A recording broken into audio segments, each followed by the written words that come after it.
समय सार ग्रंथ विराजमान है। और इसमें 87 नंबर की गाथा निकालें।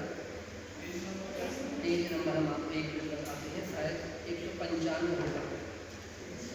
194 पे गाथा दी है और 195 उसका आवाज दिया है। थोड़ी गाथा सरल भी है और कठिन भी है, लेकिन आपको लगाओगे तो आपको बहुत अच्छा लगेगा। निश्चंतम गुणतुल्यम जीवं जीवं तैव अर्णाणं अविरतियो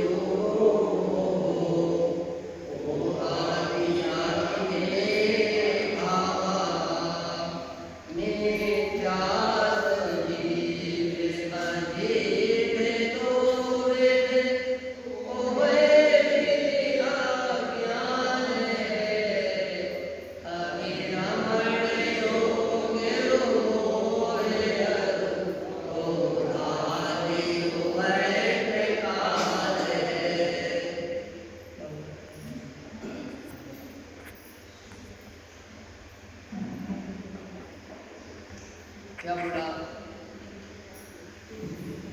एक जीव मिथ्या, एक अजीव मिथ्या, एक जीव अज्ञान, एक अजीव अज्ञान, एक जीव अवृत्ति, एक अजीव अवृत्ति, एक जीव क्रोध, एक अजीव क्रोध। अभी आपने एक नए शब्द सुने होंगे, जीव मिथ्यात तो सुना, अजीब मिथ्यात क्या है? जीव अज्ञान तो सुना, अजीब अज्ञान क्या है? जीव अविरमण तो है, अजीब अविरमण क्या है? एक जीव मिथ्यात होता है, अजीब मिथ्यात होता है। इस गाथा में एक कर्तव्य कर्म अधिकार है। इस कर्ता कर्म अधिकार को पूज्य गुरुदेव श्री ने सबसे ज़्यादा चलाया, सबसे ज़्यादा इसका स्वाध्याय किया। जब उस मत से आए थे और ये जब उन्होंने कर्ता कर्म पढ़ा, अधिकार पढ़ा, उनको बहुत बहुमान आया। उन्होंने कहा कि हे प्रभु, इस समय सार को अशरीर होने का, अशरीरी होने का ग्रंथ है। तो ऐसे थोड़ा सा आप पूर्ण लगाओगे आपको बहुत अच्छा लगेगा। देखो क्या कह रहे हैं, आप अपन इसको गाथार से पढ़ते हैं। पहले इसके ऊपर उपोद्घात दिया हुआ है।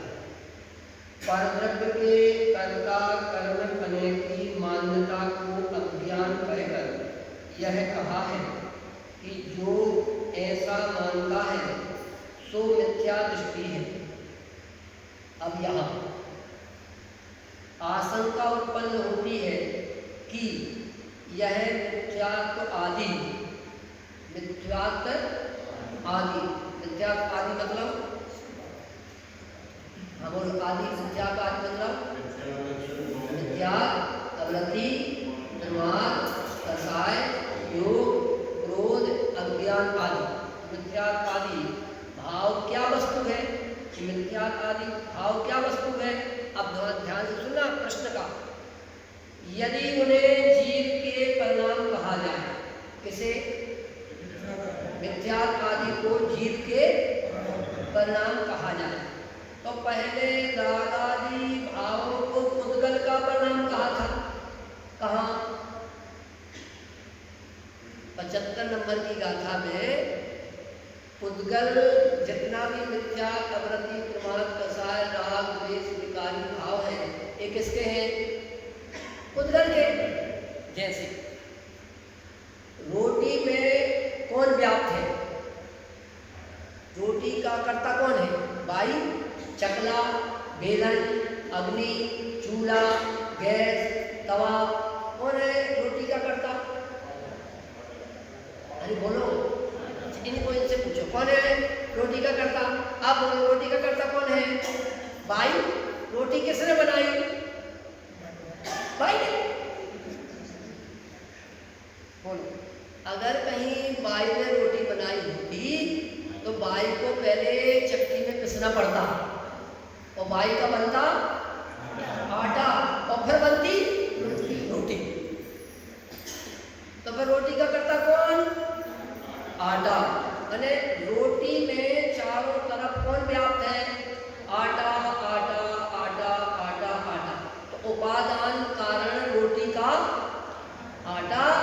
निमित्त कारण। अब एक निमित्त कारण में दो होते हैं, एक प्रेरक एक उदासीन। कौन कौन? एक प्रेरक, एक, अब जब क्लास चलाएंगे तब हम चलाएंगे। मैंने जो वायु है वायु वो प्रेरक और पानी है, नमक है, ये एक उदासीन निमित्त। मैंने उनका कोई रोल नहीं, लेकिन है। हाँ, तो इसलिए ऐसे जो रोटी का उत्पत्ति कारण, रोटी का उपादान कारण आटा है, ऐसे जो हमारे परिणाम में राग, द्वेष, विकार, मिथ्यात्व, अज्ञान, अवरति, कसाय, क्रोध, हास, रति, अरति, शोक, भय, विदुषा, स्त्रीवेद, पुरुषवेद, नपुंसकवेद आदि जितने भी परिणाम होते हैं, उन परिणामों में कौन व्याप्त है? अरे मिथ्यात्व में कौन व्याप्त है? पुद्गल। जैसे रोटी में कौन व्याप्त था? आटा। आटा। ऐसे जितने भी राग द्वेष के हमारे परिणाम होते हैं, उनमें देखा जाए तो कौन है? पुद्गल। पुद्गल। तो ये इनने प्रश्न किया कि अगर कहीं यदि उन्हें जीव के परिणाम कहा जाए तो पहले राग आदि भाव को पुद्गल का परिणाम कहा था।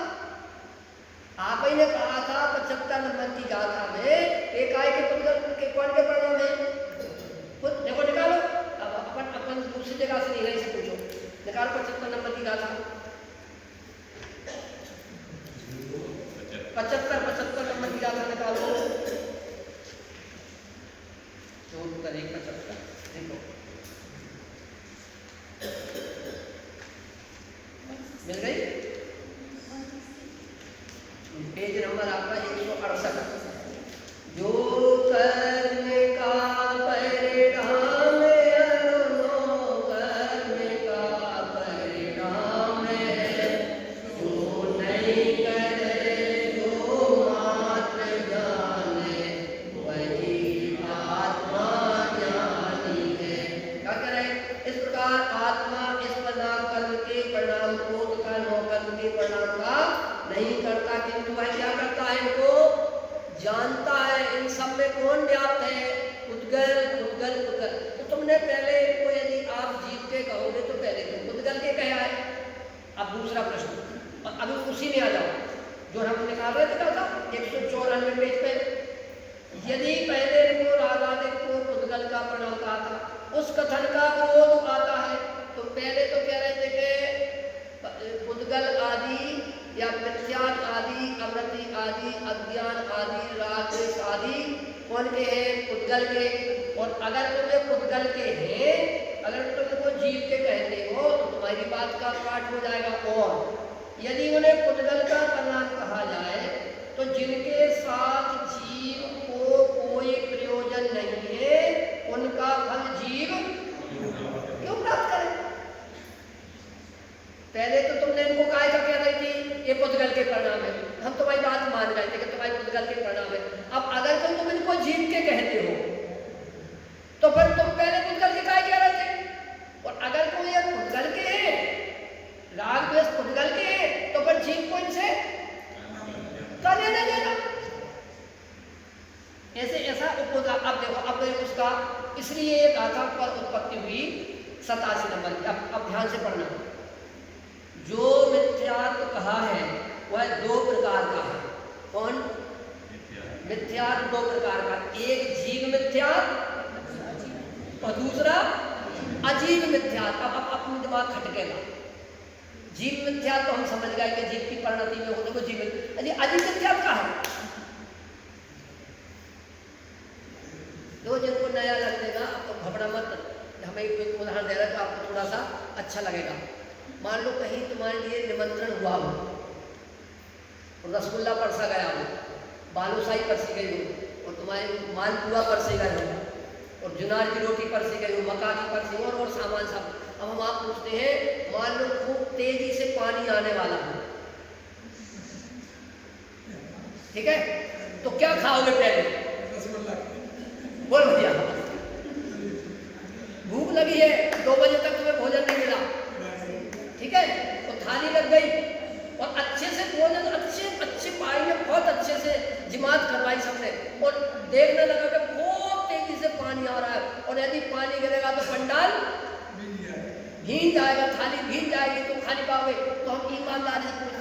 क्या खाओगे सबसे पहले? जुनार की रोटी? अभी आज तो कह सकते हो आज के काल में, हाँ, लेकिन वास्तव में रसगुल्ला खाओगे। ऐसे ही एक दिन का मौका मिला है अपन को, एक दिन का मौका मिला है। ये गाथाएं ऐसी गाथाएं हैं कि यदि एक भाव भाषण तुम्हारे लिए बैठ गया तो जा समझो कि अपना अनंत काल सुधर गया। एक भाव नहीं, जब तक अपन सिद्ध दशा प्राप्त नहीं करेंगे तब तक ये बात अपने जीवन में बैठने में मैं आपको गारंटी से जब मैं ये गाथा को खोलूंगा तब आपको खुद समझ में आएगा कि इतनी समय सार इतना सरल है। अभी तो हम हलवा बना रहे थे तो समय सार इतना सरल है। अभी हम आपको खोलते हैं। पहले तो क्या करना है, जो मिथ्यात्व कहा है वह दो प्रकार का है, एक जीव मिथ्या और दूसरा, और इसी प्रकार अज्ञान, अविरति, योग, मोह, क्रोध आदि कसाएं, यह सब भाव जीव और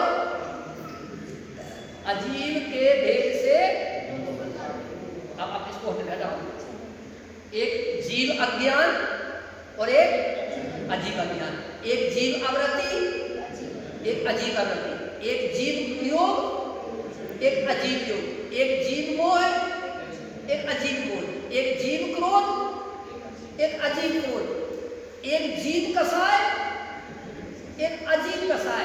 यह भाव सर्व भाव जीव और अजीब के भेद से दो दो प्रकार के हैं। जीव अजीब नहीं, जीव मिथ्या और अजीब मिथ्या, ये दो दो प्रकार के हैं, दो दो प्रकार के। और ये बात किसने लिखी भैया, किसने बोली ये बात? बोलो बोलो।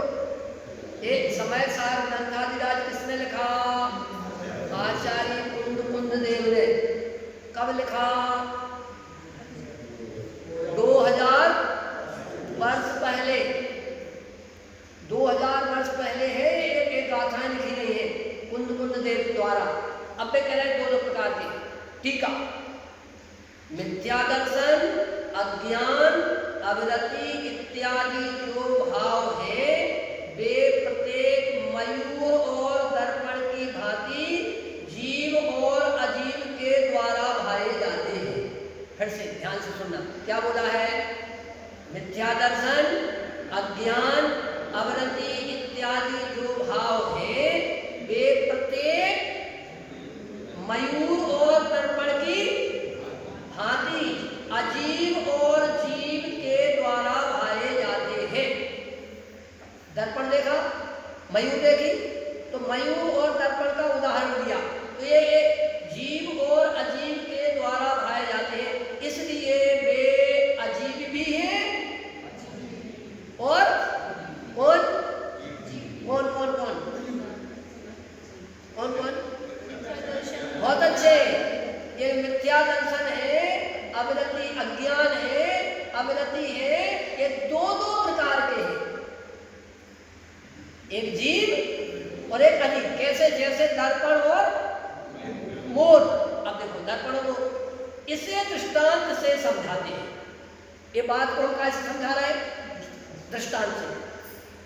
जैसे गहरा नीला, हरा, पीला आदि वर्ण रूप भाव जो कि मोर के अपने स्वभाव से मोर के द्वारा भाया जाता है। ध्यान से उपयोग लगाओ। मोर है, मोर कैसा है? गहरा नीला। कैसा है? हरा। कैसा है? पीला। ये किसका स्वभाव है? किसका स्वभाव है? हरा, गहरा, नीला, पीला कौन है? तो किसने भाया है? वो मोर ने। वो मोर का स्वभाव है, मोर का। तो वे कह रहे हरा, गहरा, नीला आदि वर्ण रूप भाव जो कि मोर के अपने स्वभाव से मोर के द्वारा भाया जाता है, वह मोर ही है। कौन? हरा, नीला, हरा, गहरा नीला, पीला, हरा कौन है?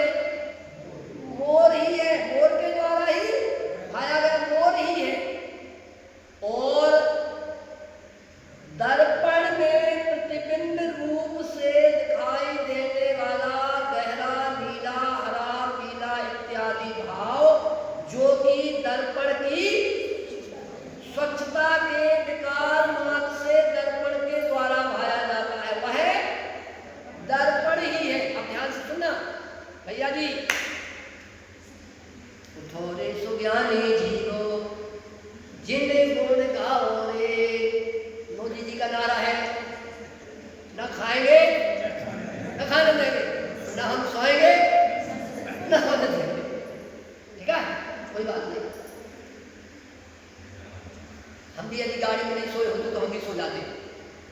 हाँ, क्योंकि 3 बजे उठते हैं तो शाम को पक्का नींद आती है, लेकिन अब सब जने बैठे हो तो फिर नींद नहीं आती।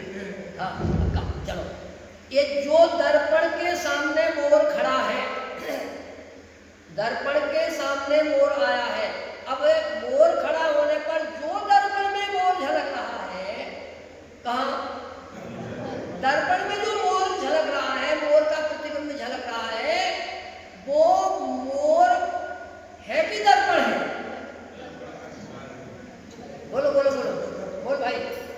जो मोर दर्पण में मोर दिख रहा है वो वहां दर्पण दर्पण दर्पण दर्पण दर्पण दर्पण है कि जो बाहर मोर खड़ा है वो घुसा है? अरे बोलो।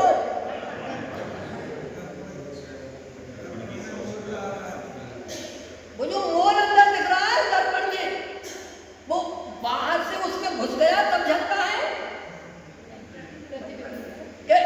वो मोर बाहर खड़ा है और वो जो दर्पण का आकार मोराकार रूप दिख रहा है, वो दर्पण है कि मोर है? पक्का। उसको खुदेड़ जाओ तो क्या मिलेगा?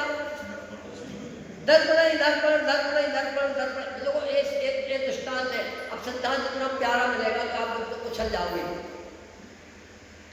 जैसे दर्पण के सामने हरा नीला, गहरा नीला, हरा पीला मोर, जो मोर का स्वभाव है वह मोर ही है, मोर ही गला नैना गला है, ऐसे वो दर्पण में जो मोर दिख रहा है वो मोर अलग है और दर्पण का मोर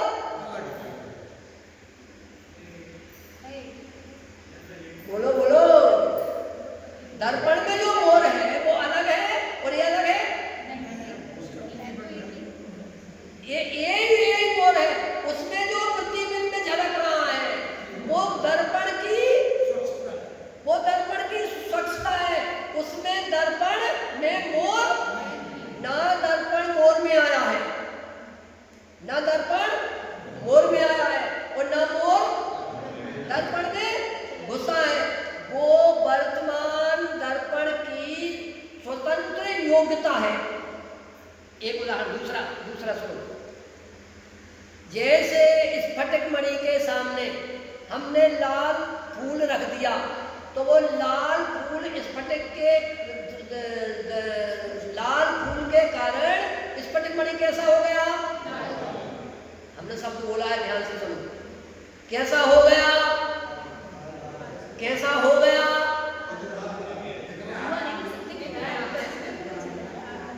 हुआ नहीं है। वो दर्पण है तो वो स्वच्छ ही, लेकिन कैसा दिख रहा है? ऐसे ही दर्पण के सामने मोर झलका है तो वो दर्पण मोराकार दिख रहा है, लेकिन वो मोर के आकार का दर्पण नहीं हुआ है। कोई सिद्ध कर सकता है दुनिया में? तो नहीं हुआ। अब एक उदाहरण, अब सिद्धांत सुनो। स्वच्छता के मोर के द्वारा भाया जाता है, वह होता है, वह मोर ही है, और दर्पण में प्रतिबिंब रूप से दिखाई देने वाला गहरा नीला, हरा, पीला इत्यादि भाव जो कि दर्पण की स्वच्छता के विकार मात्र से, अब विकार मात्र से मतलब बोलो, विकार मात्र से मतलब बोलो। विकार मतलब विशिष्ट आकार। वो विकार को राग में नहीं ले लेना, गड़बड़ मत करना। अपन कहते हैं कि विकारी हो गए, तो एक समय के विकार वाला वो विकार नहीं लेना, वो क्या लेना? विशिष्ट रूप से आकार, विकार के आकार, विशिष्ट आकार दिखाई, विकार मात्र से दर्पण के द्वारा भाया जाता है, वह दर्पण है। इसी प्रकार मिथ्या दर्शन, अज्ञान, अवरति इत्यादि भाव जो कि कौन मिथ्या, अज्ञान, अवरति भाव इत्यादि जो कि अजीव के अपने स्वभाव से अजीव के द्वारा भाए जाते हैं। अजीव में कौन? जैसे रोटी में कौन व्याप्त था? आटा। ऐसे मिथ्यात्व में कौन व्याप्त है?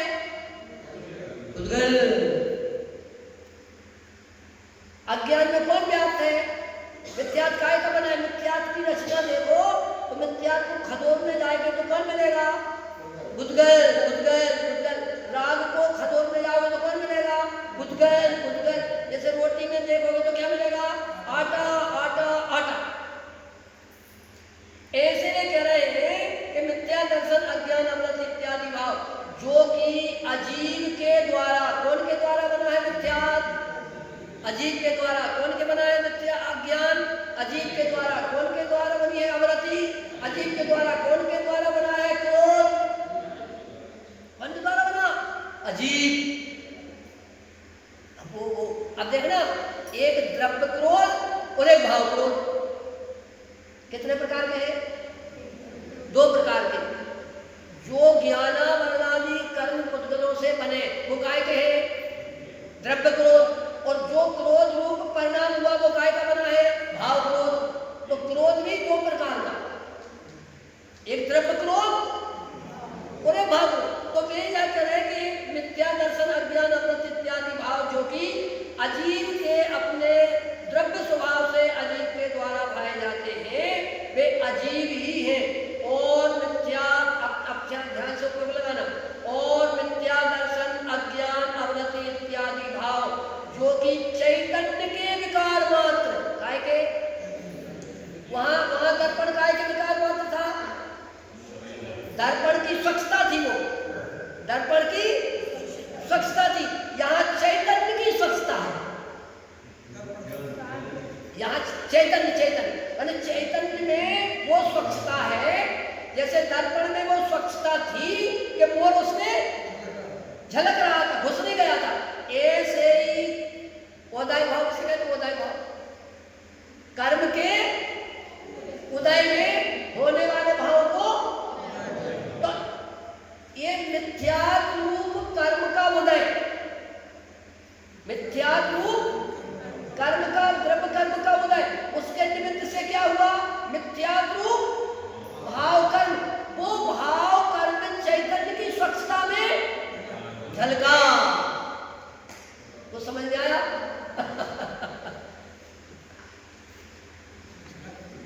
वो समझ में आया? नहीं आई समझ में? देखो ऊपर से जा रहा होगा, माफ करना, लेकिन हम समझाएंगे तो यही। फिर से, जैसे दर्पण के सामने मोर था, ठीक है, ऐसे ही द्रव्य कर्म के सामने हुआ भाव कर्म, मिथ्यात्व रूप द्रव्य कर्म। अब मिथ्यात्व रूप द्रव्य कर्म के उदय से क्या हुआ? मिथ्यात्व रूप भाव कर्म।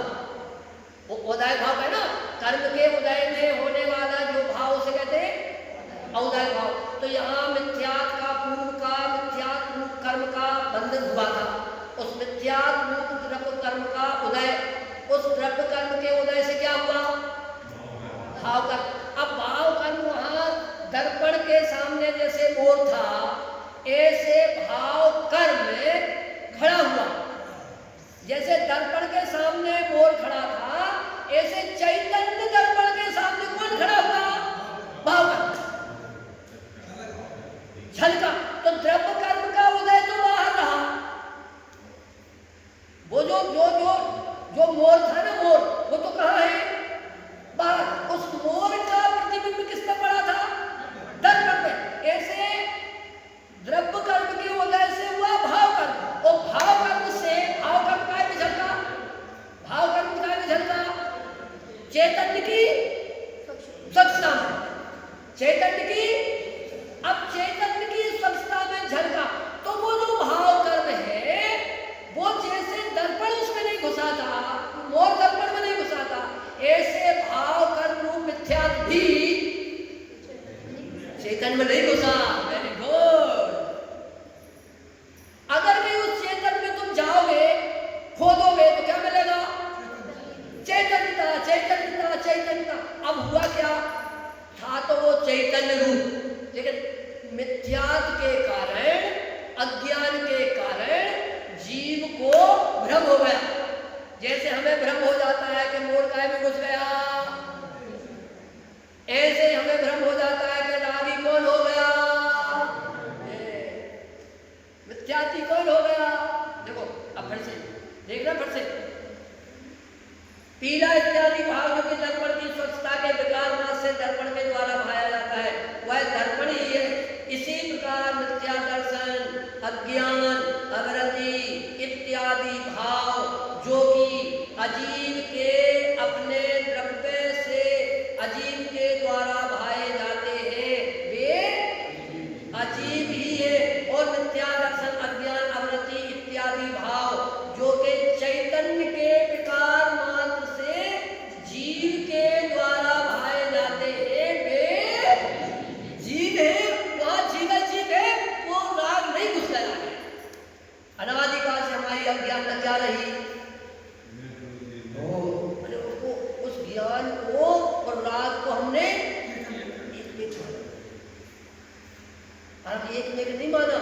चंद्र की तो सत्ता को निषेध कर दिया और राग की सत्ता को ऊर्ज कर दिया।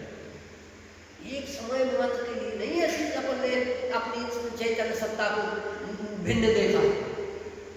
यह अनादिकाल का ज्ञान क्या बना रहा, हमें कोई समझाने वाला है तो हमने आज पंडित जी ने को उदाहरण दिया।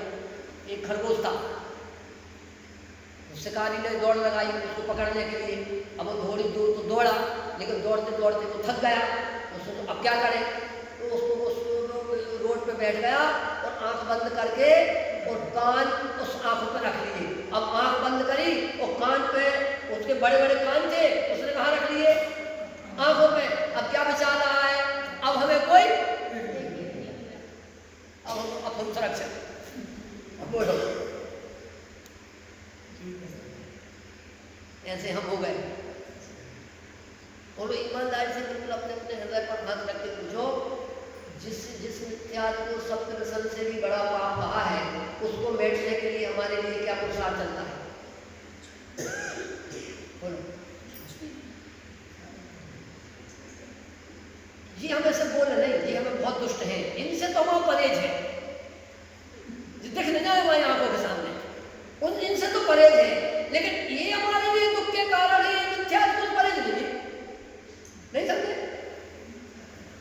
इनसे तो परहेज है, इनको तो हम मार के फेंक देंगे, निकाल देंगे। लेकिन ये जो हमारा भाव है कि हमें दुखी करते हैं, ये जो मिथ्यात्व है, इसको दूर करने के लिए कोई उपाय नहीं। ये हमारे दुष्ट है, ये सबसे ज्यादा है, इनने हमारा नाश कर दिया। ये हमें आहत करने वाले, ये हमारे रोटी नहीं देते, पानी नहीं देते, पैसे मैंने पूरे उस निमित्त को तो हम हटाना चाहते हैं, दोषी मानते हैं। लेकिन मिथ्यात्व दुख का कारण है, ऐसा जो हमारा मिथ्यात्व है उसको वो पोषण रखे। बोलो, दुनिया का उल्टा उल्टा खेल चल रहा है। अब हमें तो और कुछ कहना है, हम ये आचार्य नहीं कह रहे, आचार्य कह रहे कर्म है, कर्म का उदय है, जीव है, जीव की ज्ञान की पर्याय, जीव है, जीव की ज्ञान की पर्याय है, ज्ञान की पर्याय की स्वच्छता है, स्वच्छता में राग झलकता है, झलकन के काल में भी जैसे दर्पण मोर के काल में स्वच्छ है, ऐसे राग के काल में भी चेतन कारण परमात्मा की पर्याय तो बोलो, ये ख्याल में नहीं पड़ती। अब वे कह रहे हैं कि तुम ऐसी स्वच्छता का आश्रय करोगे तो अवस्था में भी स्वच्छ हो जाओगे। अब वो हम नहीं, हम शुद्ध करने के लिए लगे घड़ों से पानी पिया, साबुन से नहा नहा के पागल रह जा रहा।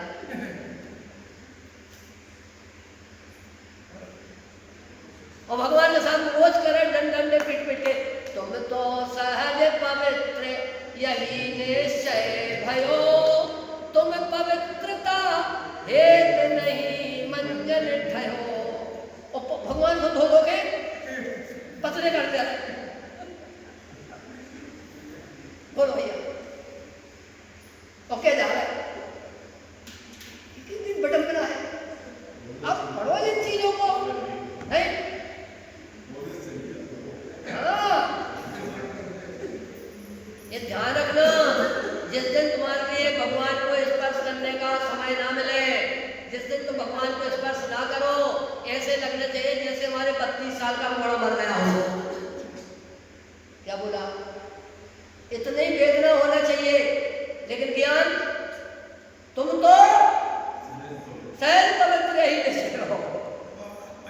हाँ, वे मलिन रागादिक मरते हगरो, महामलिन तन में वसु विद बस दुख सहो, बीतो अनंतो और मेरी असुचिता ना गई, तिस असुचिता हर एक तुम ही भराऊं वांछा हो सही। अरे भगवान, अनादि काल की हमारी असुचिता नहीं गई है। अब हमने आपको देखकर एक विचारा है कि अब आपके निमित्त से हमारी असुचिता जाएगी, एक ज्ञान से असुचिता जाएगी। ज्ञान समान नहान जगत में सुखों कारण यह परमावृत जन्म जरा मृत रोग निवारण। ये स्वाध्याय चले हमारा, तब हमारी ख्याल में आएगा। चलो फिर से चलो लौटो, क्या बोला? अजीव के द्वारा भाए जाते हैं अजीव और मिथ्या दर्शन ज्ञान अमृत इत्यादि भाव जो चैतन्य के विकार मात्र से जीव के द्वारा भाए जाते हैं जीवीय भावार्थ है। उद्गल के परमाणु पौद्गलिक काय के एक कारना करना काय की बनी है उद्गल की। जैसे जैसे ये रज कण का ना तो रज जैसे धूल रज कण, ऐसे अपन को नहीं दिखते कर्म, लेकिन केवल भगवानों को दिखते हैं। जैसे आत्मा के प्रदेश अपन को नहीं दिखते, आंखों से नहीं दिखते, लेकिन अरहंत भगवान को दिखते हैं। आत्मा भी गेय है, जैसे ये गेय है ना, ऐसे आत्मा भी गेय, लेकिन इन चक्षुओं से वो ज्ञान से दिखती है। तो ऐसे ही ये कह रहे हैं, ये उद्गल के परमाणु पौद्गलिक मिथ्यात्व आदि कर्म रूप से परिणित होते हैं। उस कर्म का विपाक कौन से द्रव्य कर्म रूप मिथ्यात्व का विपाक, विपाक यानी उदय होने पर जो मिथ्यात्व आदि स्वाद उत्पन्न होता है। ये मिथ्यात्व आदि विपाक उदय कौन से कौन कर्म हुआ? द्रव्य कर्म, बराबर। और द्रव्य कर्म के उदय से बड़ा होता है भाव कर्म। तो वे कह रहे हैं उससे मिथ्यात्व आदि स्वाद उत्पन्न होता है। वह मिथ्यात्व अजीब है, क्योंकि कौन का बना है मिथ्यात्व? उद्गल का, इसलिए वो कौन है? अजीब है। और कर्म के निमित्त से जीव विभाव रूप परिणित होता है। काय के कर्म के उदय से जीव मिथ्या विभाव रूप परिणित होता है। वे विभाव परिणाम के चैतन्य के विकार है, इसलिए जीव है। क्योंकि उसमें देखा जाए विकार के काल में, विकार जब झलका तो ज्ञान को देखा जाए तो वहां कौन है? ज्ञान ही ज्ञान, ज्ञान ही ज्ञान, ज्ञान ही ज्ञान, ज्ञान ही ज्ञान, ज्ञान ही ज्ञान। अब ये देखना कि हमारे दृष्टि का विषय बन जाए तो सम्यक दर्शन अपने हाथ में आ जाए। अब ये एक वस्तु स्वरूप तो हम न पढ़ते हैं, न सुनते हैं, न सुनना चाहते हैं। अब वो धर्म को हो कैसे जाए? देखो तो आचार्य कह रहे हैं कि तो पहले अच्छा हम पूछे जा रहे हैं, आपसे पूछे। प्रदीप भैया नाम ना आपका? प्रदीप नाम? प्रभात, हाँ पापा तो है, भाई का तो नाम है पापा है, प्रभात का प्रदीप, बराबर। प्रभात भैया तुम्हें सुखी होना है कि नहीं? पक्का? अभी अभी बदलना मत, हाँ हम पूछेंगे तो बदलना मत। अच्छा सुखी होना है तो सुखी हो, अरे बोलो। तो तुमने दो कहता कर दो। बहुत अच्छी है, जब तक अपन उसको नहीं पूछेंगे, एक्सप्लेन नहीं करेंगे, तब तक समझ नहीं आएगा। देखो हमने आपको पूछा, एक आध बार पूछा होगा, पूज्य गुरुदेव श्री से किसी ने पूछा, महाराज साहब आप संसार से कब छूटोगे? क्या पूछा? आप संसार से कब छूटोगे? तो क्या उत्तर दिया था? मैंने बोला था जब यहाँ बैठे थे, बोला था। हाँ बोलो, क्या बोला था? हैं?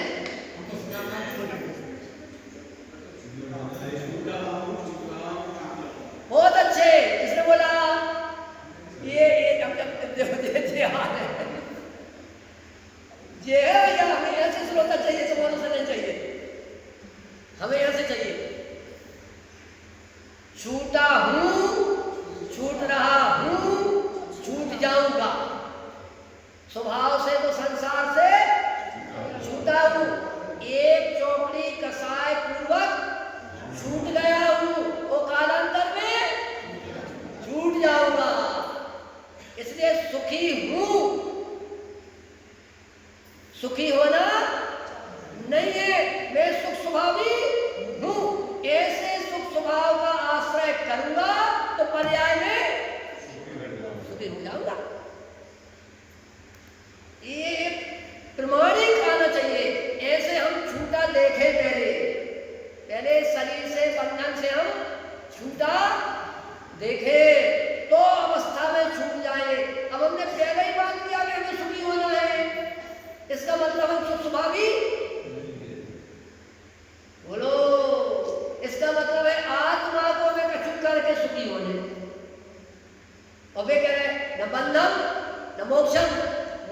बंद है और न मेरा, मैं तो मुक्तमय हूं।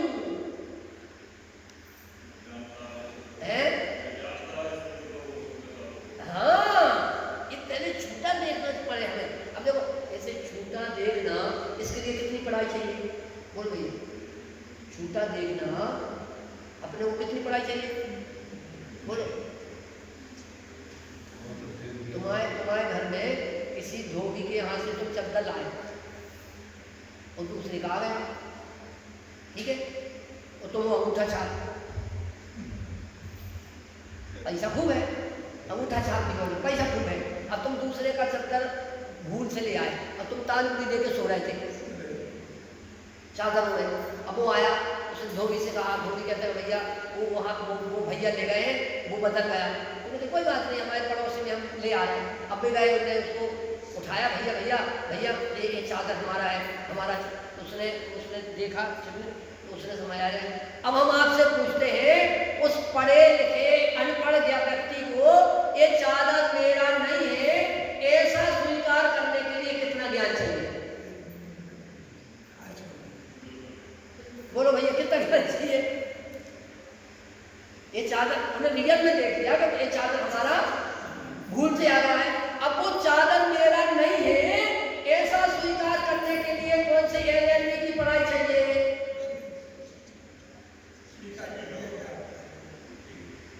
ऐसे मैं आत्मा हूं, ऐसे स्वीकार करने के लिए कितनी पढ़ाई चाहिए? तब तो ये चैलेंज कर देते हैं काम, और अपन नहीं कर पा रहे। कौन कर लेते हैं? स्वयं बन के समुद्र के जीव कर लेते हैं काम, और हम बैठे हैं क्योंकि हमें ऐसा लगता है आत्मा को अनुभव का छू वो और होगा। अब हम तो अज्ञानी है।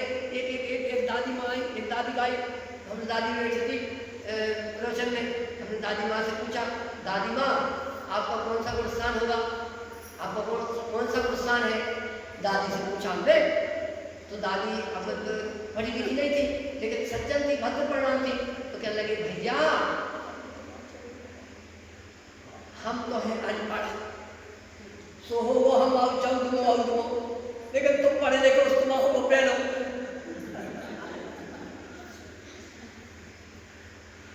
तुम पढ़े लिखे हो तुम्हारा पहना।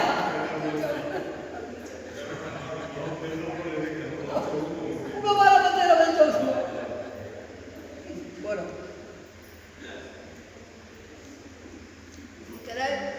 आत्मानुभव प्राप्त करने से सरल दुनिया में और कोई काम नहीं है।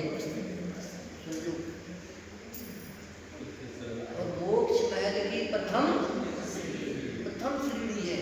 मोक्ष महल की प्रथम सीढ़ी यावन ज्ञान चरित्र।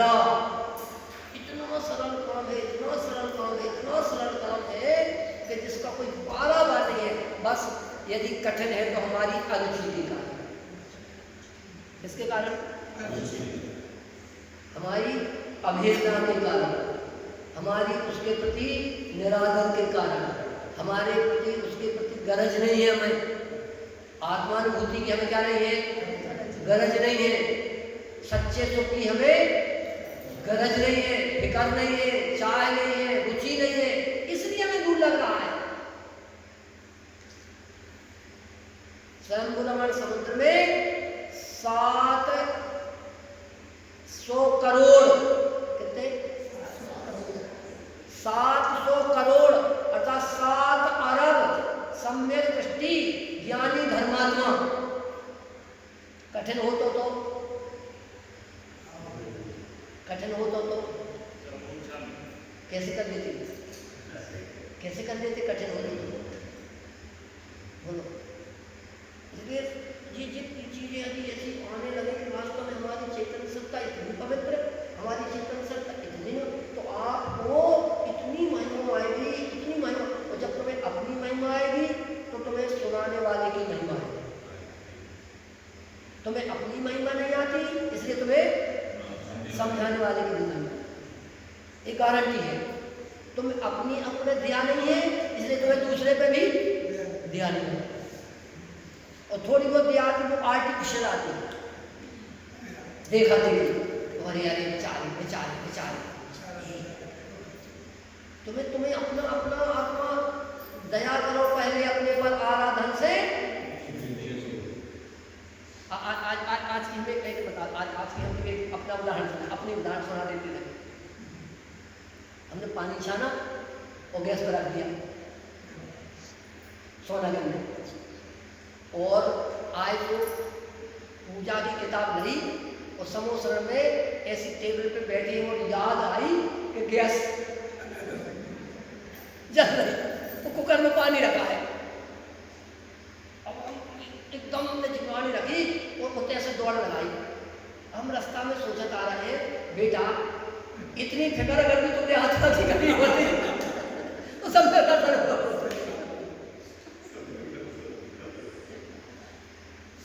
जबकि बड़ोदरा गए तो गैस बंद थी, ढका था पानी, लेकिन अब हो गए बस बंद।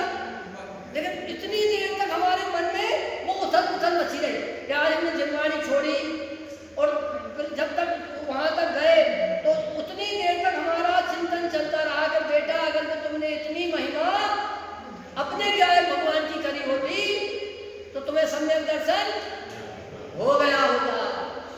जितनी फिक्र होता है कि गैस चल रही होगी, कुकर फट जा, जो जो भोग रही होगी, लेकिन जितनी महिमा तुम्हें उसकी है उससे अनंत गुनी महिमा तुम्हें अपने चैतन्य कारण परमात्मा, और अनंत गुनी का तुम्हें तो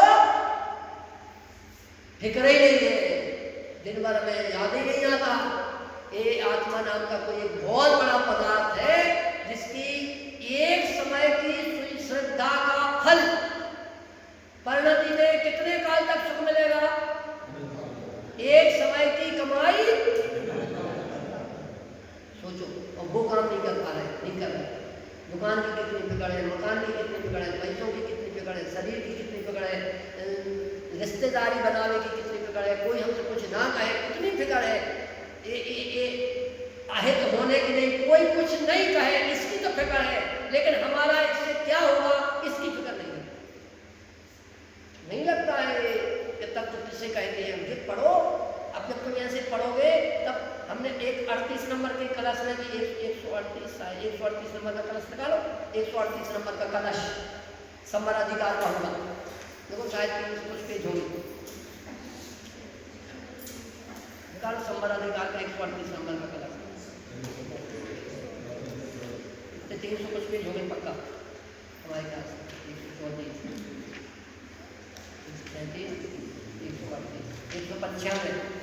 196 पेज है, पढ़ो इसमें। भावार्थ के ऊपर 396 पेज और भावार्थ के ऊपर, भावार्थ मिल गया, उसके ऊपर 2 लाइनें पढ़ो। यहाँ शुद्ध शब्द 2 बार आया जो कि द्रव्य और भाव दोनों की शुद्धता को सूचित करता है। मिल गया? अनिल भैया नहीं मिला? निकाल दे। 138 नंबर का कलश, 396 पेज और भावार्थ के ऊपर समस्त अन्य द्रव्यों से भिन्न होने के कारण आत्मा द्रव्य से शुद्ध है। अब ये द्रव्य की शुद्धता हो गई, अब भाव की शुद्धता देखो, पढ़ो। नहीं मिला? नहीं मिला? हाँ पढ़ो जोर से।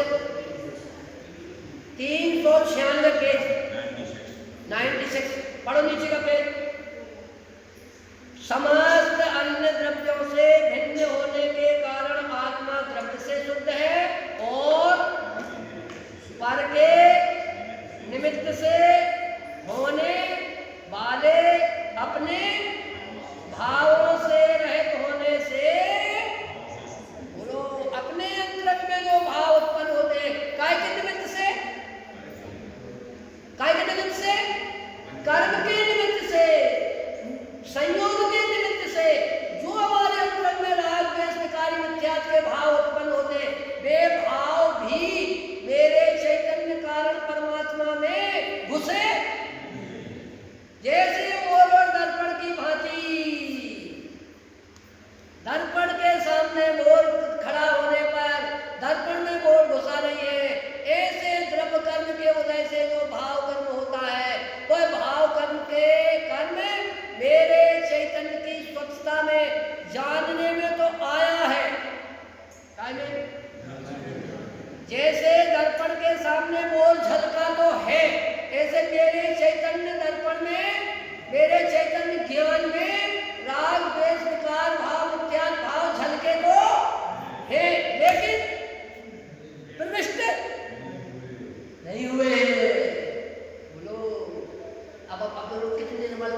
कहाँ से मिलेगा, कहाँ से हमें महिमा आएगी? ये देखना पड़ेगा भैया, सोचना पड़ेगा, समझना पड़ेगा, तब हमारे अंदर में वो सहवाल आएगा, वो अंदर से महिमा आएगी कि ऑटोमेटिक ऐसा लगेगा जैसे हम अधर में जा रहे हो। इतनी महिमा आएगी अंदर में, इतनी महिमा आएगी ने ज्ञानियों के प्रति ऐसा हृदय से उमंग आएगी कि धन्य है भगवान, आपने हमें, प्रभु आपने न्याय बताया, तीन लोग में ना अनुभव जताया। फिर आएगी तुम्हें बताने वाले की महिमा। गुरु गोविंद दो खड़े हैं, ताके लागे पाए बलहारी, गोविंद जी बताए। आज नहीं आती, इसलिए महिमा नहीं आती कि हमने अपने ऊपर नहीं लिया, अपने ऊपर महिमा नहीं आती। इतना उत्कृष्ट तत्व में हूँ, ऐसा शक्तिवान, ऐसा चैतन्य कारण परमात्मा हूँ। जिस दिन हमें अपनी महिमा, अपनी समाज आने लगेगी, उस दिन तो ना जाने क्या होगा, दुनिया ही बदल जाएगी। जब वहीं आ जाओ, क्या कह रहे थे, उद्गल के परमाणु उद्गले मिथ्या 195 पेज में कर्म रूप से प्रवृत्त होते हैं, उससे कर्म का विपाक उदय होने पर उसमें जो मिथ्यात्वादी स्वाद उत्पन्न होता है वह मिथ्यात्वादी अजीब है, और कर्म के निमित्त से जीव विभाव रूप प्रवृत्त होता है, माने वो स्वच्छता से उसरूप दिखता है। वे विभाव परिणाम चैतन्य के विकार हैं, इसलिए जीव है। यहाँ यह समझना चाहिए कि मिथ्यात्वादी कर्म की प्रकृतियां उद्गल द्रव्य के परमाणु हैं और जीव उपयोग स्वरूप है। जीव तो कैसा है? उपयोग कैसे कहते हैं? उपयोग का बोलो, उपयोग कैसे कहते हैं? बोलो जल्दी बोलो, उपयोग कैसे कहते हैं? बहुत अच्छे, चैतन्य के व्यापार को उपयोग कहते हैं। सिखा भैया बुलाते हैं, वो नहीं, हमने कही थी कि 1 महीना को बुलाओ, बोर्ड लगाओ और ड्रोन क्लास चलाए। पहले से कहते कि पंडित जी बस हम 1 दिन को विधान करवा दो, हमने आ जाएंगे भाई 1 दिन के विधान को, अच्छी बात है। बोलो,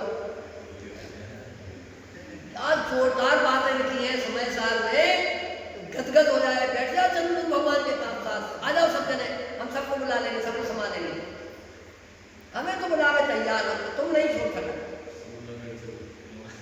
हाँ, देखो क्या कह रहे हैं, खट से चलो, कर्म जीव उपयोग स्वरूप है, उसके उपयोग की, इसके जीव के उपयोग की ऐसी स्वच्छता है कि पौधले कर्म का उदय होने पर जीव के कर्म के उदय का जो स्वाद आवे उसके आकार उपयोग हो जाता है। जैसे दर्पण के सामने मोर गई तो मोर के आकार की स्वच्छता हो गई ना, बड़ा मोर, छोटा मोर, उसके उतने आकार मोर दिखेगा। ऐसा ही जो विकार रूप परमाणु दिखता है उसके आकार रूप क्या हो जाता है? उपयोग, ज्ञान दर्शन का व्यापार। अब इतने सस्ते, इतने सरल, इतने सहज उदाहरण से आचार्य और कौन सा उदाहरण दे? बैठ जाओ तो शांति से, कोई अपेक्षा नहीं, कोई पराधीनता नहीं, कोई किसी की जरूरत नहीं। कि आत्मा पूरा गुरु आत्मा ही है, आत्म ही है देव निरंजन, आत्म ही सदगुरु भाई। कौन बोलो आगे, बोलो क्या नाम मामा जी? आत्म ही है देव निरंजन, आत्म ही सदगुरु भाई, आगे हमको आता नहीं है, आप पूर्ण कर दो भाई।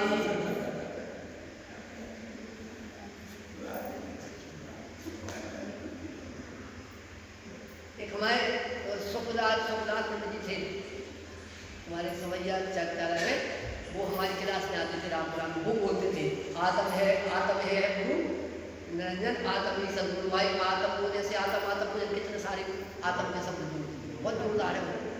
चलो क्या कह रहा है? उपयोग, देखो स्वाद आवे उसका आकार उपयोग हो जाता है। अब देखो, अब गड़बड़ी कहाँ हुई है, आगे देखो गड़बड़ी कहाँ हुई।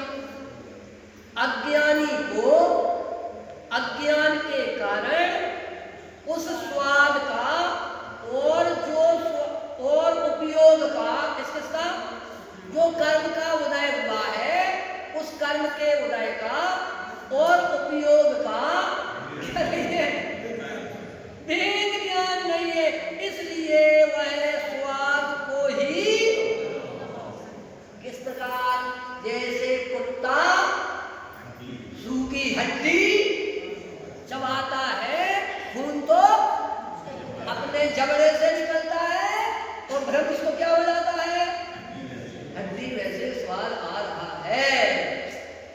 ऐसे करना, इसलिए वह स्वाद को ही अपना भाव समझता है। जब उसका भेद ज्ञान होता है, अर्थात जीव भाव को जीव जानता है और अजीव भाव को अजीव जानता है, तब मिथ्यात्व का अभाव होकर वो ये हमें तो भैया जे चीजें पढ़ के आती है, जे चीजें सुनाने में आनंद आता है। और जब जब ये चीजें हमारे ज्ञान में आ जाएंगी तो बाहर का चारित्र गाएगा, बाहर का चारित्र आपको लाना नहीं पड़ेगा। मैं गारंटी से कहता हूँ, बाजार की वस्तु खाना तो ठीक, देखना पसंद नहीं करूँगा, खाना तो बहुत दूर की बात है। रात में पानी पीने की तो बात, विकल्प भी आना तुम्हें दुर्लभ दुर्लभ।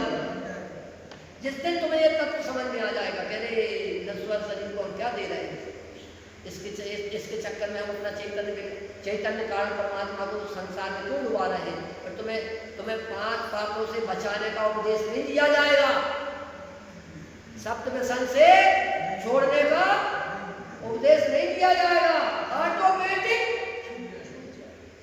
क्योंकि तत्व की बात ही वो है। एकमात्र अपने चैतन्य कारण परमात्मा में वो ताकत है कि जैसे एक पुद्गल परमाणु में कितनी ताकत है, 14 राजू उतंगनम लोक संख्यान, इतने एक राजू नहीं 14 राजू गमन करने की एक समय में ताकत है उसको, एक पुद्गल परमाणु को। तो फिर चैतन्य की ताकत, अनंत अनंत द्रव्यों को एक समय में युगपत जान ले, ऐसी जीव की ताकत कैसे भी हो सकती है। जब पुद्गल में वो ताकत, परमाणु में वो ताकत है, तो जीव तो इससे कोई भिन्न ताकत वाला, भिन्न शक्ति वाला, भिन्न स्वभाव वाला है। ऐसे हम इन गाथाओं का स्मरण करते हैं, इन गाथाओं को पढ़ते हैं, सुनते हैं, समझते हैं, अंतर्मुक्ता का प्रयोग करते हैं, तो बाहर ये बिल्कुल बुद्धिपूर्वक ऐसा लगने लगता है जैसे मरण हो रहा है। एक बात में पद सुनाया होगा, ज्ञानी की सोच क्या होती है, ज्ञानी क्या सोचता है, ज्ञानी का विचार हो, बस बताया था हमने, हाँ याद है। लोगन को मिले नो मुझे खो भय, आगे बोलो। लोगन को मिले नो मुझे खो भय, साहेब का मिले ना दुख भारी, राजा का मिले ना मारे ना सम, एक दशा होए लागत प्यारी। ज्ञानी को लोगों का मिलना तो क्या लगता है, दुख लगता है। क्यों? क्योंकि लोग हमारे घर आएंगे, हमसे मिलेंगे तो हमारा उपयोग खाएंगे, क्या करेंगे, उपयोग की बर्बादी करवाएंगे। एक और लड़का, वो की लड़की, एक ही बहू, वो की सास, वो जे पैसा, जो व्यापार, जो दुनिया भर की बात करके हमारा खुद पूरा उपयोग बर्बाद करेगा। और इसलिए हमें लोगों का मिलना तो बहुत कठिन, बहुत खराब लगता है। साहिब का मिलना दुख भारी, लोगन का मुझको मिलना दुख भय, लोगन का मिलना मुझे भय लगता है, लेकिन साहिब का मिलना दुख भारी। लेकिन कोई रिश्तेदार आ जाए तो, दोस्त तो आएगा तो 1-8 घंटे उपयोग खाएगा, और रिश्तेदार आएगा तो 3-4 दिन खाएगा।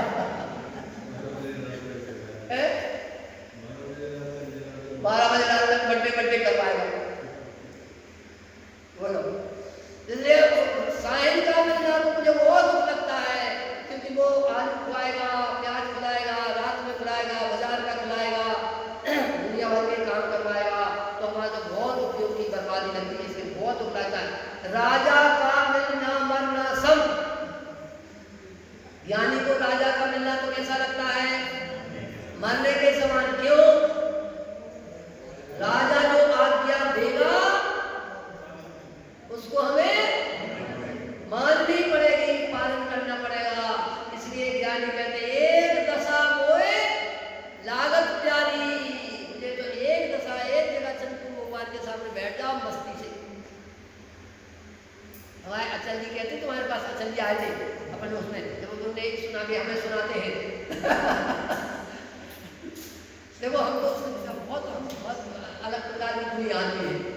समय आ देते।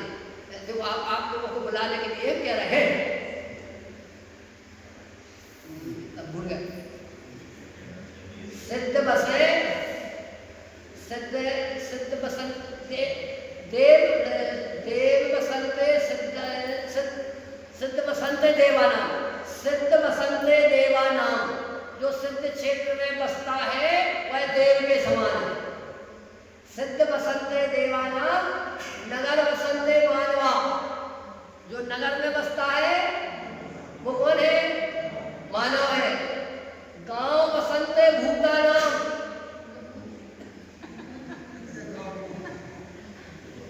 जो गांव में बसते हैं वो भूत है।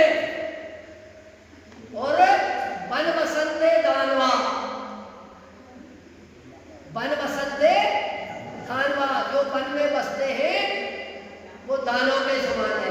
वो एक उदाहरण लेना, क्योंकि मुनिराज तो जंगल में बसते हैं, इसलिए वास्तव में जिनको सिद्ध क्षेत्र में बसने का मौका मिलता है वो देवों के, ऐसे उनने बोला, हमने वो याद कर लिया, वो अपने लिए, तुम लोगों को तो बुलाने के लिए सुना दिया है। अभी का पंचवाध्याय को विराम देते हैं, 1 घंटे 1 मिनट।